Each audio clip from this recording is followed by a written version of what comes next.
మెదక్ జిల్లా కొల్చారం మండలం రంగంపేట గ్రామానికి చెందిన చంద్రశేఖర్ గౌడ్ యాదగిరిగుట్ట శ్రీ లక్ష్మీ నరసింహస్వామి దేవాలయంకి పాదయాత్రగా బయలుదేరి వెళ్లారు. కాగా శనివారం వెల్దుర్తి మండలంకు చేరుకున్న చంద్రశేఖర్ గౌడ్ పాదయాత్రకు స్థానికులు స్వాగతం పలికారు. స్థానిక రాజరాజేశ్వరి మాత దేవాలయంలో గత రాత్రి బస చేసిన చంద్రశేఖర్ గౌడ్ ఉదయం ప్రత్యేక పూజలు నిర్వహించిన అనంతరం పాదయాత్రను ప్రారంభించారు. పాదయాత్ర ద్వారా అన్ని ఆలయాలు సందర్శించాలని సంకల్పంతో తాను యాదాద్రికి పాదయాత్ర చేపట్టినట్లు వారు తెలిపారు.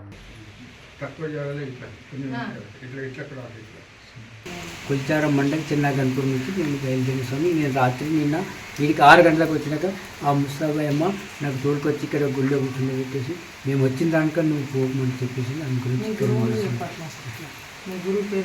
మా గురువు గారు మదానంద స్వామి రామాయణం చదివిన స్వామి.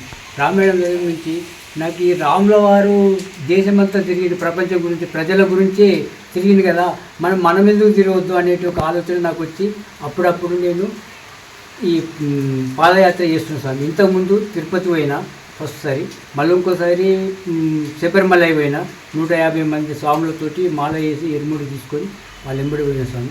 మళ్ళీ ఇంకోసారి భద్రాచలం నేను ఒక్కరిని నడుచుకుంటూ పోయిన స్వామి.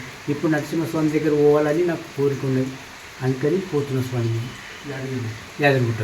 మరిన్ని అప్డేట్స్ కోసం మా ఛానల్ని సబ్స్క్రైబ్ చేయండి.